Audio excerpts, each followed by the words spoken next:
want to welcome you to the Friday show and I would like you to introduce yourself, and then we're going to talk today about school facility dogs. This is super near and dear to my heart. And you were the first teacher counselor to implement a dog in the classroom after me. Yes, we like to refer to Esther as the OG, is what we like. So I'm Courtney Burns. I run the counseling program at Faith Lutheran, or the middle school and high school in Las Vegas. And this is Esther Bean, and she came on staff as our school dog in 2018.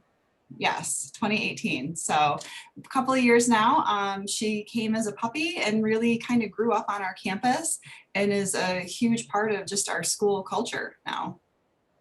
Yeah. And so tell me, how the heck did you, how did this crazy idea come to you to bring a live mascot, so to speak, to your school? What gave you the idea? Well, I've always wanted to have a therapy dog program, a school dog. Working with kids, it's interesting because we're a 6 to 12 campus. And so we have kids that have kind of the normal hard stuff of being a teenager and getting through life. And then we have kids who face the really hard stuff, who lose a parent, who are facing just catastrophic illness themselves. And so one of the things that I love about working at Faith is I am surrounded by these people who are really innovative, out of the box thinkers, and we can throw these crazy ideas out, like let's build a greenhouse, let's get a dog, let's do these things, and nothing is out of the realm of possibility. The dog was kind of out of the realm of possibility though, because my CEO is terrified of dogs, and so for years I would pitch this and he would tell me no, and then I would pitch it again and then he would tell me no, and it was just kind of a thing that we did. But in having to pitch the idea to him, I got really organized and really well versed in what I wanted to do and what I wanted the program to kind of look like. And I had researched you as a kennel and had started to look at some different trainers in town, and really in trying to think out what my proposals would look like. And so when 1 October happened here in Vegas, we were greatly, as everyone in Vegas was, we were greatly impacted by that. We had 10 students at the event. We had 2 who were shot, who thankfully survived. We had faculty there, we had parents there, and then you start to get into the first responder parent population on our campus and what those kids were going through. And so I had reached out to Lutheran Church Charities about bringing some of their comfort dogs onto our campus. So on October 3rd, they brought 12 golden retrievers, which was amazing. I am so grateful for that because it changed the tone of our campus that day. Suddenly it was okay to laugh again and to be happy and to grab those moments. And the kids who had been unable to kind of calm down started to get a little bit of peace. And so I remember standing in the amphitheater with my CEO, and there's, like dog hair everywhere and kids are running around, and he said, okay, I get it now, go ahead. And so I kind of ran away and emailed you that afternoon and bought a dog, and then like filled my husband in later. He's fine. And that was how Esther came to be. Yeah, so through tragedy, and it wasn't until your CEO could truly see the power of a dog that then he believed in the power of a dog. Yes. And that's incredibly powerful. And I am so excited and so hopeful that the more we keep talking about this and the more people keep seeing it and parents keep seeing it and campuses keep seeing it, that every school will have a school facility dog. That is my goal. Being a teacher for 12 years in Clark County and implementing a dog in my classroom, I also got to not only see it, but feel it and live it like you have. And it's incredibly powerful. So tell me, because I love the position you're at, because a school facility dog is generally almost always owned by one of the staff. And so it depends what that teacher that pioneers this program and makes it happen, what they teach, that will kind of influence then the way that the campus kind of functions around the dog, right? So like I taught 8th grade, so my kids got the dog every day, but then I was pulled when they needed me for crisis response or open house or other things like that. You are in the prime spot for this. Tell us what you do at Faith Lutheran. Well, we kind of laugh about that. I just kind of do whatever needs to be done. You know, my primary role in the counseling office, we were able to do a great deal of social and emotional counseling, which I'm so grateful for, that I have an administrative team that is so behind that, because not every counselor finds themselves in that role. And so I have that part. I'm involved in admissions. I'm involved in faculty care. I'm involved in, I just tend to kind of show up everywhere and with Esther. Um, and so what's really cool with the dog though is I didn't want to create something where I just bring my dog to work, because that to me was not as impactful as it could be. And so I really wanted her to be a campus. I want everyone to feel like she's their dog. And I have kids that will say that to me. My parents won't let me get a dog, so thank goodness I have a dog at school, and which is awesome. So she has sometimes a totally different day than I do. She might hang out in the front office and greet kids that are going to see the nurse, and then maybe go be in a classroom for a while. She might go down. We have a news broadcast program in the school, and they do the news all the time. And so she has co-anchored quite a few of those news specials and been in there. Our Mark 1014 program is for students with Down syndrome and different developmental delays. And she spends time down there. Sometimes it's a hard day in their room. And so she might go and see what snacks they have, and then maybe also offer some comfort. So she's not always. Esther has her priorities. Oh yeah. It's Yes. food Yes. and snacks. Yes. And then she will, no one works for free, including dogs, right? Yeah. So her values, some dogs, it's providing the love. Yeah. Esther, it is getting the food first, and then she will gladly work for you, but you have to pay her first. Yes. And she is, she's so funny because she's, you know, growing up on campus, she has this routine and she gets it. And she knows it's Tuesday, we're going to devotions. I rarely do I even have her on leash anymore on campus, because she just kind of does the day and goes around.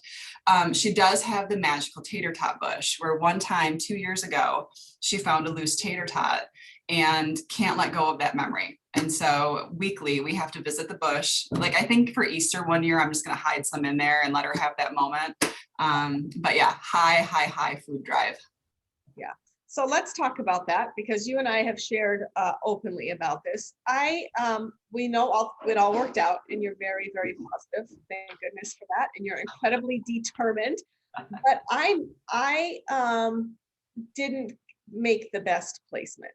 This was a somewhat of, it didn't fail, but it made things, sorry, Esther, I know. I did. It's not in front of her. No, you're where you're supposed to be, and all things work out.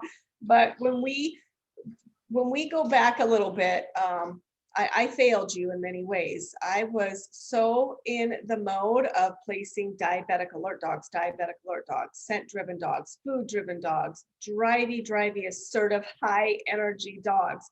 And I'm very much in this mode when you come to me, and it had been a long time since, or hadn't placed a school facility dog since my own, and looking for that. And I got you a very high drive, high food motivated, highly assertive, high energy, very strong-willed dog, everything we would want in a diabetic alert dog, but then we put her in a school. So you had a lot of obstacles to face with this. Again, comfort dogs should like comfort first, not food, but you've made it work. Will you share openly and honestly about how challenging I made this for you? I don't know that you did, because I think that kind of the other layer on it, yes, Esther is a high drive dog, which I love because I'm kind of a high drive person. And so it has been a fun thing to do. When I got her and then first started working with Brad Norton at Norton Dog Training, who is so phenomenal. You know, Brad really wanted to get his hands on her. Norton for helping help me with my errors. No. Well, Brad really wanted to get his hands on her and have this extended length of time to train her. And that would have been really optimal. And I think that probably would have maybe changed our journey a little bit. And again, I wouldn't change it for the world. But what had kind of happened in that year when she was first on campus, we had just this year of tragedy. We started the year with 1 October, and then over the course of the year, We lost 2 students. We had faculty members lose children. I mean, it was just these really horrific, out of nowhere, consuming tragedies. And so I kept like retrieving the dog from Brad. She would go for a week or two, and then I was kind of like, I don't know what else to do. You know, we are so sad here, and we're struggling so much, and the kids have now seen her and are asking for her, and I want to anything I can do. And so, you know, in hindsight, I brought an untrained 6-month-old puppy to work with me every day, is what I did. And I loved your analogy you gave me a while ago. I don't know if you remember, but it was like, we talked about like bringing a toddler to church, yes, and you're just wrangling her every day and not able to focus on your job or training or anything, because all you're doing is chasing a toddler around when her nose is like, let's go here, let's find the tater tots, what is this, what is this, like that drive Suzanne. yes, that was totally what we did. And it was exactly what my community needed. Was, you know, had she been this perfect, docile comfort dog, I think that we would have sat and been very sad and been very comforted and worked through some things. But the fact that she was this like perfectly round orange fuzzball that would randomly sprint out of my office when someone was crying was just like this mood break that was a gift. And I would change nothing about that journey with her at all. Well, thank you. And thank you for, you know, it's just goes to show when somebody wants something, and when we're determined and we all work together, we can make it happen. And you had some adjustments to make because you got a drivey service dog, and you still honor her needs. You know that she's food driven and she needs her cookies and her treats before she'll work. And then she's very, very happy where she is. So I don't want anybody to think that we're not fulfilling her purpose and her mission either. You had to make some tweaks and changes with that. And you do have to work a little bit harder. That's just the reality of it. But in honoring her, so thank you for your grace and not giving up on her, even though she gave you some challenges, and just making it work. And I'm glad that her silliness, and she's very quirky, was able to provide that. I think you guys needed laughter and joy. And I think the kids probably got a huge kick out of you running around campus chasing her everywhere. Yeah. Oh yeah, she definitely breaks the tension. You know, and one of the things that I kind of learned to do with her, you know, first of all, I keep her on a 4-day work week. 5 days is just too many people and too much. And then also I'm often asking her to come in and maybe do an hour at an admissions event, or I try to keep our community outreach a little more minimal just because she does have such a big job here. So we stick to a 4-day week, and then we have a whole routine at the end of the day where, you know, I take her vest off and I tell her, oh, you're naked. And she gets all excited. And then we go out in the amphitheater and we have a rousing game of fetch. And so I really want her to not associate school just with, this is where I have to go and sit here and be pet. And, you know, but that we have fun here too. There's a lot we can do. And that is huge. And honoring our dogs, honoring their needs, the integrity they breed, the integrity of their temperament, and making that work. Absolutely.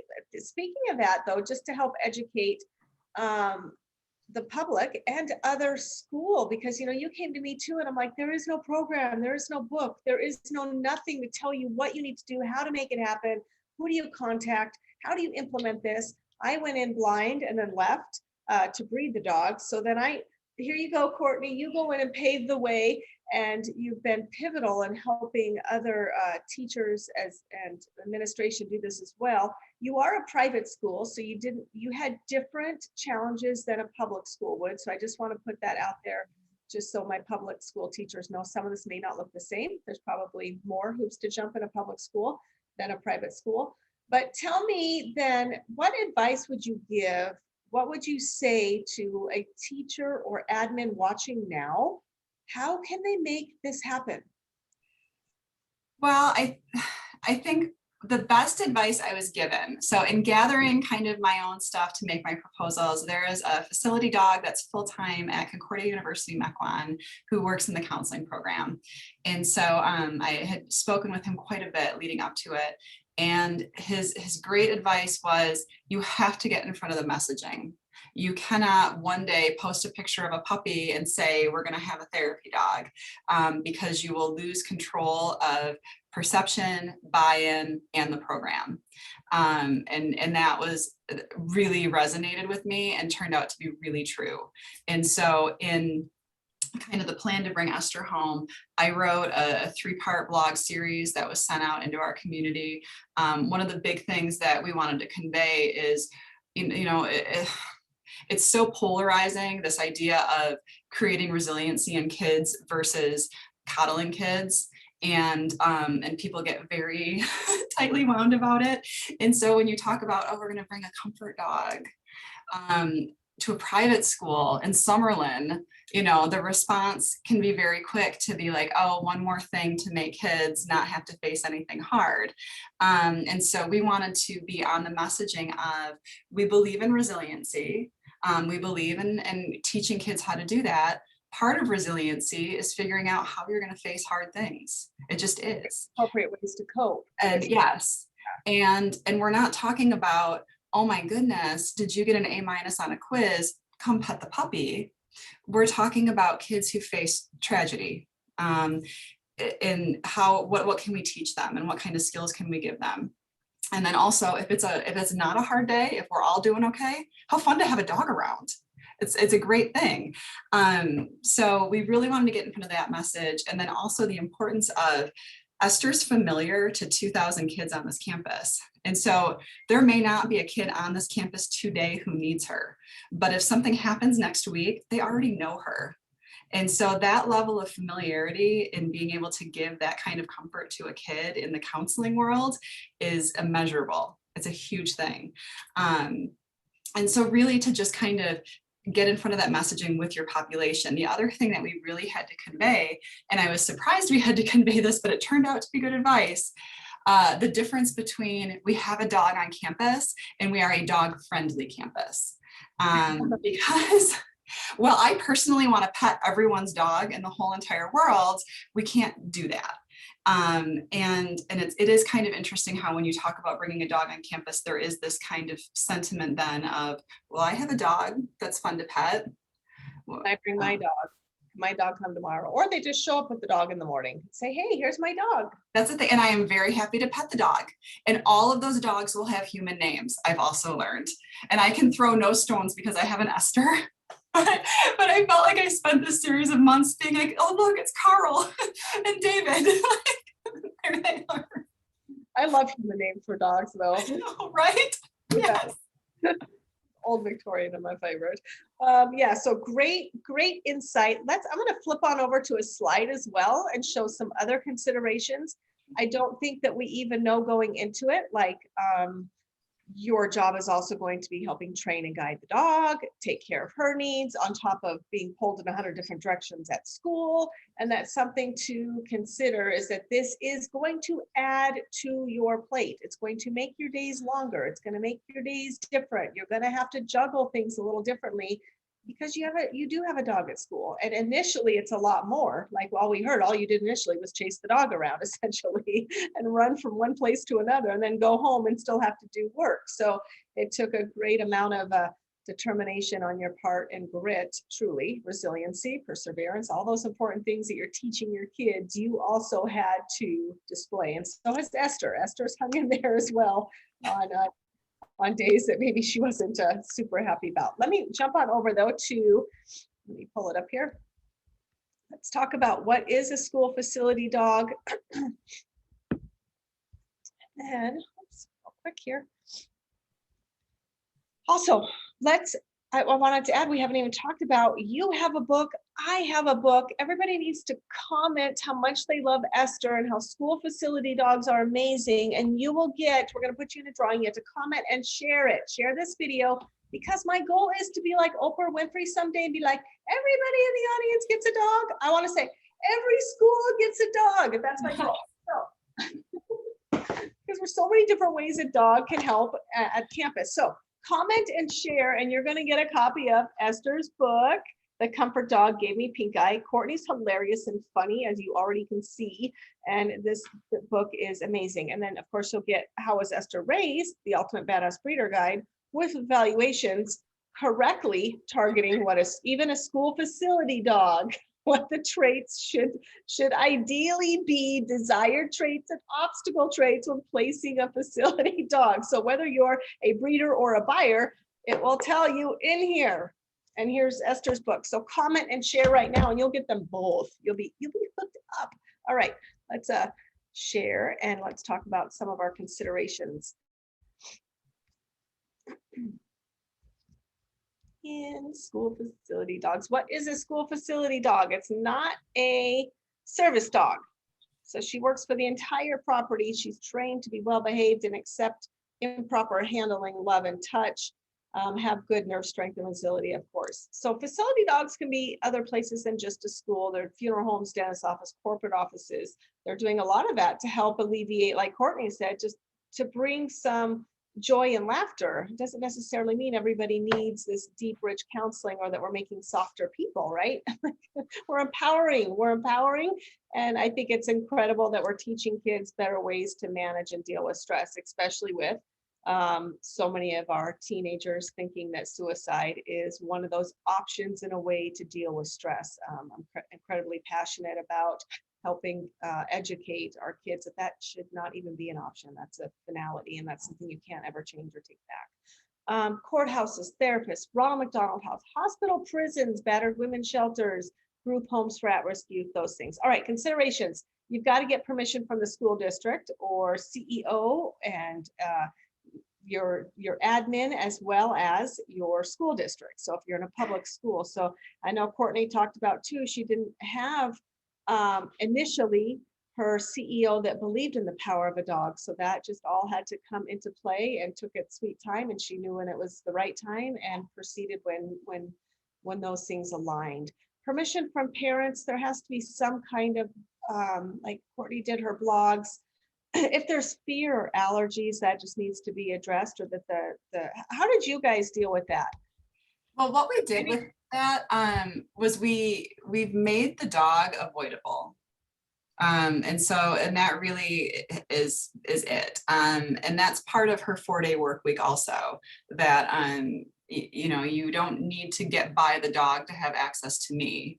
And so there's that. It's truly not something that I really run into. My admissions director is highly allergic to dogs. I rub Esther on her all the time. We've had good luck with that. But just if kids don't want to be around her, they're not. So what if she's scheduled to go into a class one day and we have extreme fear and or allergies, or parents do not want the dog around? What do you do? Well, I honestly have not run into that, okay. But she is not a surprise visitor to the classrooms. The kids kind of always know when it's coming. The class will request her. We're heading into AP season here, those of you in high schools. And so I will be hearing from AP teachers this week asking if Esther can do kind of a drive-by in their classrooms. And oftentimes her visits in the classroom are that short. Just come in, break the mood. She walks the lap. The kids that want to pet her, we reset. And I feel like a celebrity, right? Like, it's kind of like a celebrity. She comes in, it just makes people feel better because they're like, Esther walked by me, or I got to touch Esther. I know, she has merch like a celebrity. No better. And she's just the whole time looking for a food, right? Like, keeps things simple, Esther. We like that. All right, other considerations will pop back over here. A dog safety plan. So there, you do have to think about if a fire alarm or a lockdown or things like that, how you're going to manage the safety of your dog when you're in a location. Insurance. So Courtney, how did you? I'm just going to put you on the spot. So you bought the dog. You paid for the training. I did. So that's and then she has a contract with the school. And then that kind of covers her under, there's a clause on a volunteer policy that covers some animal stuff. And so it really is just kind of researching what you have at your own facility in your own school. Excellent. Yeah. I know when I did, I insured the dog under my homeowners. There was a rider, but you have more flexibility and you don't always have to be with Esther. You also let her go without you. Mhm. Yeah. If the dog is on your insurance, I would not recommend that just because if something did happen, it's on you. But Courtney's facility is taking care of that. So if there was an issue, it's not on Courtney. So I just wanted to make that differentiation if you're covering the insurance. Okay, good. Training, building, fire alarms, bells, assemblies. You got to train her through all of that. Like you've got to think about all the different types of rooms, the fire alarms, assemblies. The way it sounds in a gym is very different than it sounds in a room. Dog's hearing is very sensitive. Schools are loud. There's a ton of energy. We've seen Esther out with the marching band. Yeah. Like literally out there and they're like doing their marching and she's just laying there on her downstay. Yeah. Because you're training her through all of that. One of the best things that Brad gave me was when she was very, very little to start playing those kinds of sounds that she would be exposed to at school, at home. So she would be hanging out in her little play place and I'd have like a fire alarm going or whatever. And we have a Mastiff at home who's 10 and is super non-reactive. And so I think that that helped as well. She would kind of look at the Mastiff and the Mastiff wouldn't react. And so she wouldn't react. And but she was exposed to a lot of those really startling noises in her home before I tried to do it to her here.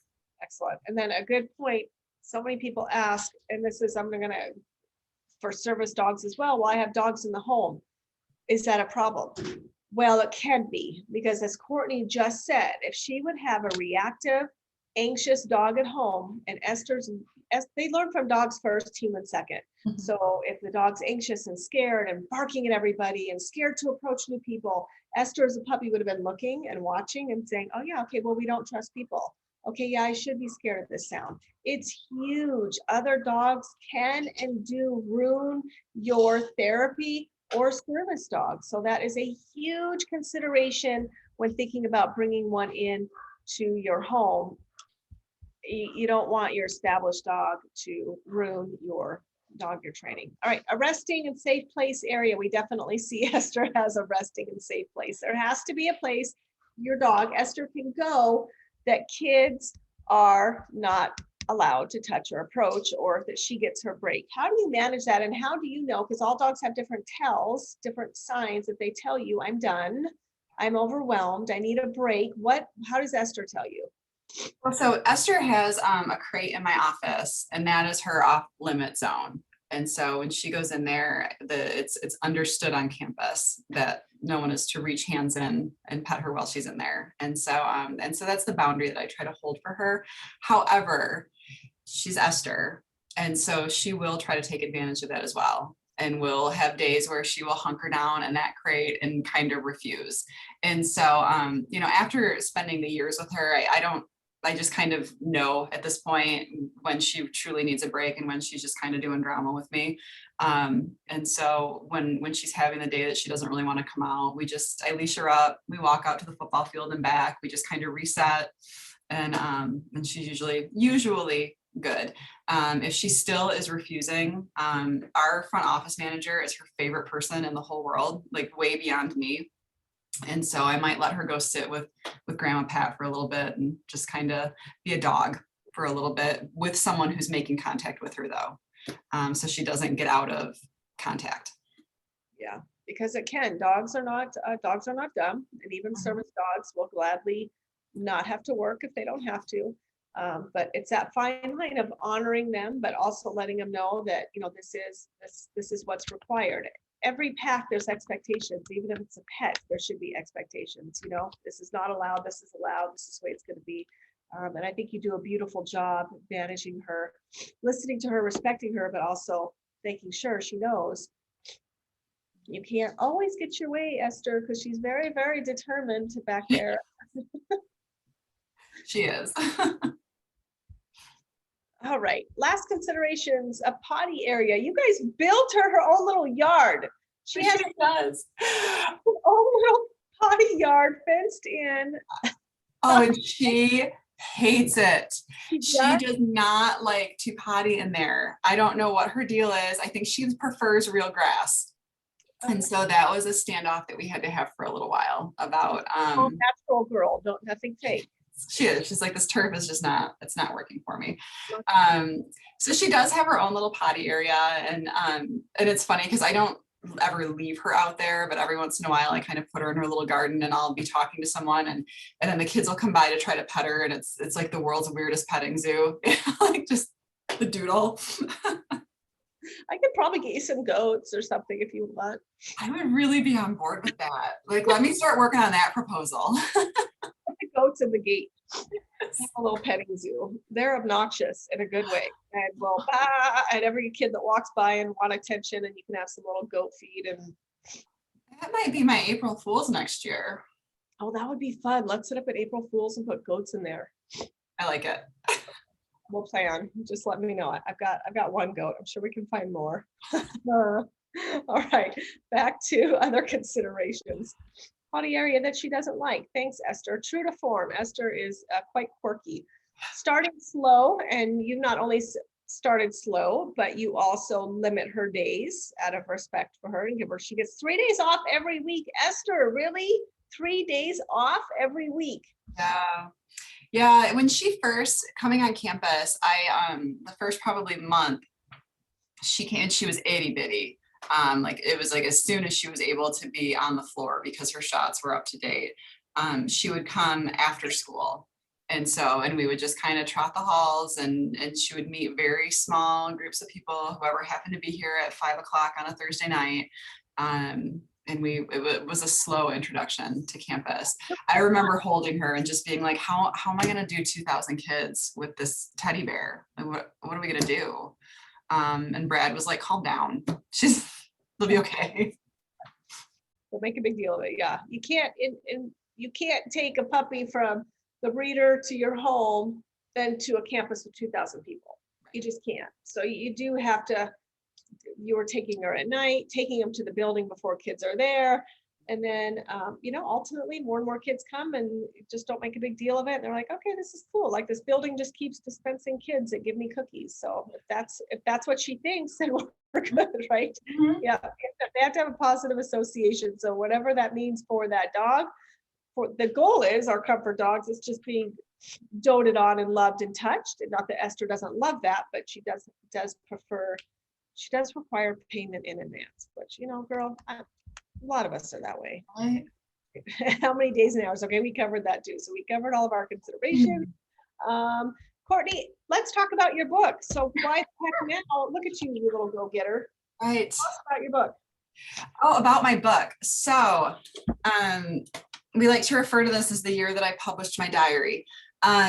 I meant to write a book about how to do this because in kind of the aftermath of Esther and when we brought Esther onto campus, and it was in the wake of the shooting, she received a tremendous amount of media attention, and she still is kind of. I swear the local news stations will be like, I don't know, there's not much going on. Let's see what Esther's doing, because they randomly show up, and I'm like, well, okay, here she is, and we just Good Morning America. We've been on Good Morning America. I texted the producer after that, and I'm like, you do know that was one of my dogs, don't you? She goes, I didn't know. I'm like, really? Like, it's on her business cards. No. But I received a lot of phone calls from people wanting to know how to do this.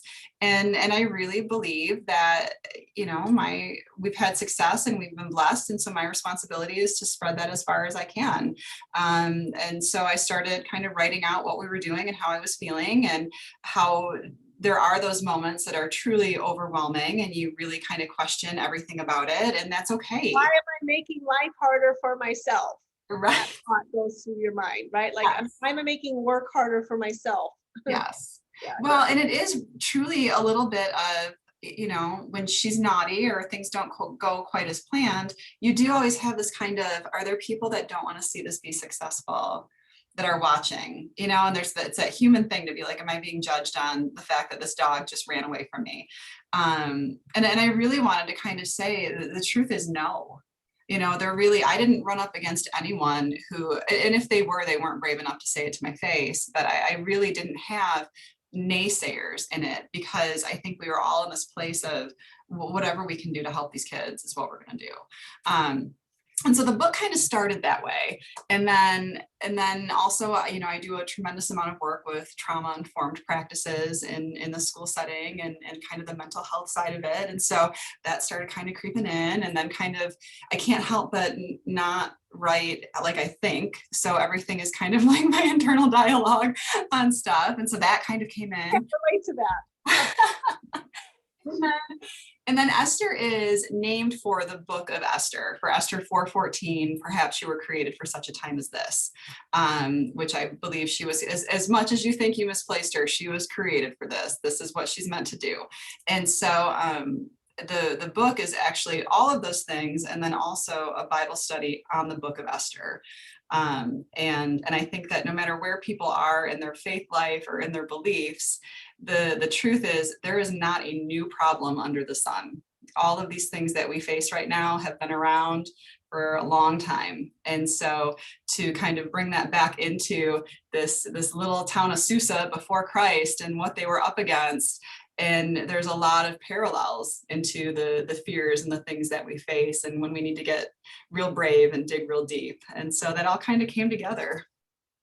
Excellent. Okay, good. And anybody can buy this book. Where can we go buy it? We're on Amazon, and then it's also Barnes and Noble online. There's a couple of smaller publishing houses that I probably should be better at remembering. We sell it through our school store as well. So the easiest for people, go to Amazon.com, type in the Comfort Dog Gave Me Pink Eye, and you can grab it there. I also have mine on Amazon.com as well. But you can get a copy for free. Both comment how much you love Esther and share this video so we can truly help spread the word. There are still school districts, there are still teachers that do not even have this in the realm of possibility, the healing power of a dog, or that it's even possible. Truly, there are schools out there that don't even realize that this is possible, that it's happening, that it's incredibly powerful, that it is truly changing the way teachers and staff. And it's not just students. Tell me how Esther has helped the staff. You know, for all of Esther's quirks, she is very discerning.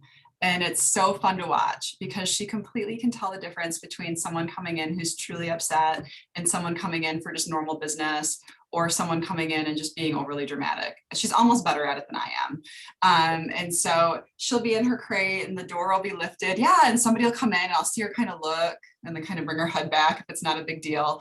But when somebody comes in truly upset, she responds, which is humbling every time I see it. And she's picked up really the rhythms and the personalities of the adults on campus. And so I have adult traffic in and out. She does her thing, you know, but when an adult comes in and is upset, it doesn't matter if it's someone she's played fetch with 1,000 times, she responds in her role and comes out and leans against and accepts petting and kind of snuggles up. And so it's really cool to watch her react to the emotional barometer of the room instead of the person that she recognizes. Yeah, which like you said, is truly incredible because dogs will gravitate toward those that play fetch, or they're looking at it like, you always give me a treat, Grandma Pat, where's my treat? Or you always play fetch with me, where's the ball? Yeah. But instead she understands her role there and she acts accordingly when she's working, which is truly powerful. Tell us, you keep talking about her quirks. Let's have some juicy behind the scenes crazy Esther moments that when it happened, you thought, I hope no one was looking. So just spill. Where to begin? Has she put on campus yet? Has she just put? Oh yeah. Oh, that's a whole, that's routine. And this is, okay. This is a testament to the students that we are not on social media with Esther pooping somewhere. Because it's, it's part of fetch. When the vest comes off, she plays fetch, we kind of handle our business and then we're done. She did have one little accident in the hallway once when she was little. We were all very embarrassed. She was very embarrassed. I could tell it just kind of, slipped out. So we had that one. She's a really high toy drive though, and destroys everything. And so what is stuffed must be unstuffed. And it's like this reign of terror every month at our house where the bark box gets delivered. The Mastiff gets super excited to see the bark box. We now have this rescue, this little three-legged guy, Lieutenant Dan, we named him. So the Mastiff and Lieutenant Dan get very excited for the bark box, and then they have to like sit and watch in horror while Esther just decapitates everything. Pulls the eyes off and everything, like Very dramatic. we would probably on April Fool's Day not put Esther in with the goats, because then, yeah, I think, well, the goats will be fenced in her little area. I think that's a good idea. I think Esther would probably have fun with the goats. She's pretty, well, that's what's so funny though. She loves other animals. She's very easy to have around, other dogs, and she made peace with our cat. They're good. The cat, I'm sorry? I said, okay, Esther, I take it back. You can meet the goats. She can meet the goats. The cat wasn't real sure about her, but then when the three-legged puppy showed up, the cat decided that he would rather be Team Esther than deal with the little one. So that's been, I think, really fulfilling for her. Oh, good. Another reminder right now, comment on this post and hit share. Come on, guys, comment. You love Esther. Every school should have a school facility dog. Ask a question, whatever you want to say, and share this video so that we can educate about school facility dogs. All right, I'm just looking through. I don't think there's, I think we're doing our job so well, we don't have questions because we're covering everything. Are we not? Yes, we are. We are. Okay. A special thanks to Jill Heifel, our photographer. She does all of Esther's photography. She's also your babysitter because I know sometimes that Esther is over there and she does our photography. Tell us some of the things. So thank you, Jill. Tell us some of the things that Esther loves to do. I've seen her swimming. Yes, she loves to swim. To where it's kind of, we have a standoff sometimes at home where I have to tell her no swimming. And then she kind of slides in anyway. Big fan of swimming. We just recently got rid of our trampoline, which was a hard day for her because she really loved to jump on the trampoline. And so it was hysterical. And she would just go by herself and just jump and then come in. And, you know, it's funny when we take her home at the end of the day, because I seriously sometimes feel like if she had thumbs, she would pour a glass of wine. You know, she kind of comes in from the workday and she'll just kind of head out in the yard and take a lap in the pool and jump on the trampoline and kind of like sit in the sun and consider her life choices, and then eventually come in. And I'm always kind of like, well, you good, kid? Like, did you get rid of the day? Or we feeling better? So she loves that. She runs with me quite a bit. She doesn't love that as much. But I don't know, she's just a normal dog at home. You know, gets into trouble. Sometimes she'll dig in the yard and we have to get after her about that. And it's always funny to me when I have her on campus and she's kind of receiving all of these kids and doing all of these things, and people will tell me, oh, she's so well behaved. And I'm like, right now, guys, she's still a dog, and that's a good reminder. Even for service dogs, they're not robots. They are not perfect. They're utterly imperfect in their own ways, and there's still always the need to make sure that their dog needs are being met as well. That's huge for her success, that you meet those.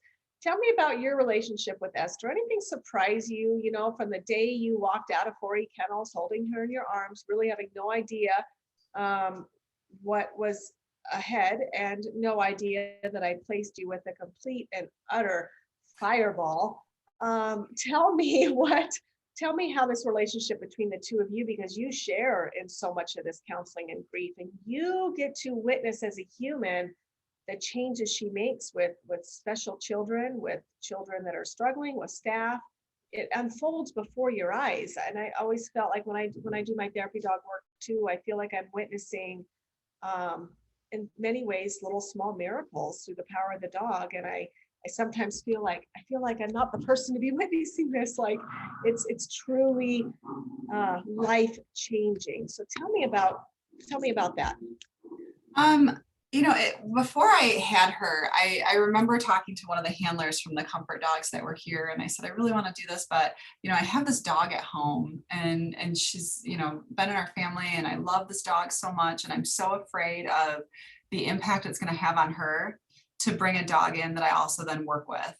You know, like, is she going to be sitting there thinking, well, why does she get to go in the car every day? Why is she the center of attention? And I remember having a really good deal of angst about it, that, you know, am I being disloyal to the dog at home? And as things kind of happened, not any more than I would have with any other puppy I would have brought in. You know, there's always that. We're experiencing it right now with Lieutenant Dan. She has to deal with the fact that there's a new puppy here, and she doesn't always love having to share that attention at home. But because the Mastiff's routine wasn't getting in the car and going to work with me every day, there wasn't ever a point where she connected. You know, and so that I don't know. I just remember being deeply worried about that, and I've had other people ask me about that as well. The relationship with Esther, it's funny. It's different than any dog I've ever had. I don't love her more than my other dogs. It's just a different kind of partnership. I guess it would be kind of like working with a spouse almost. You just have a different appreciation for them when you see what they're able to do in a setting where they're being so helpful. And certainly I do carry some frustration with her sometimes as well. You know, there's days that I'm like, Esther, We're around each other so much, like you said, working with a spouse, that brings a whole nother level of, do you need a break from her? yeah, and there's days I'm leaving her home the one day a week is just as much for me as it is for her. You know, it's easier for me to focus and get things done, and I'm not worried. You know, there's always that little like, what's Esther doing? Yesterday, where was she yesterday? She was with one of the other counselors yesterday, and I, in the moment, passed her off and then went to go do something. And then like an hour and a half later, it was like, oh my goodness, I think I lost my dog. Like, I haven't seen her in quite some time, and I don't really remember where I left her. Right. So there's that. That happens sometimes. But it's a really unique relationship. And, you know, I've traveled with her, we've gone on mission trips. She's been at funerals with me. We've done a lot of different things together, and it definitely is a partnership. Yeah, absolutely. Her mama, Sybil, her sire, Frankie, both still in our program. Sybil was just bred for potentially her very last litter. So these are lines that we have used. Of course, Frankie has produced so many service and facility dogs for us. So near and dear to our heart for sure. Thank you, Courtney, so much for believing in the power of a dog to help others. I mean, that's truly my mission as well, and helping get schools and people the right puppy, helping match to make this fit work. And you're right, I believe everything happens for a reason, and we were guided by a higher power. I have to believe that this is what was meant to be. But thank you for all of your determination and love and support, and helping educate others as well. So is book number 2 in the works? How It is. to make a facility dog possible? Well, no, I totally got sidetracked. And book number 2 is in the works, but it's totally unrelated to dogs. And so maybe that'll be book number 3. Okay, we need a book. I'm going to tell you again, we need a book for staff, for teachers out there watching now. They could go buy, and it would help them set them up for success, from choosing the breeder, which I can help you. I can help you how to choose the right puppy with the right traits. And then all along the way, giving them a guide, giving them some hope, giving them some, you know, even your advice about creating the mission and making sure you stay on top of that, and your messaging and all of that. If we could help other schools make this happen. But what is your book number 2 about? It is actually, we both are married to first responders, right? And so, as you know, anytime you go out to dinner with a new couple, they find out what your husband does, it's always, well, what's your best story? Right? I get that all the time. We get that all the time. And so I've been interviewing all of the first responders we know with, well, what's your best story? And then I'm writing a Bible study on the book of Nehemiah. Nehemiah was kind of the original civil servant, and wanted to guide people and keep them safe. And they didn't always like how he did that, and just kind of navigating all of that. And so it's kind of, I'm looking at to be the kind of same format as the first, where our current time stories parallel what was happening back then. Yeah. All right. Well, good. Well, keep us updated when that is ready to go. I'd love to, definitely love to buy it and share it. All right. Yeah. Last chance.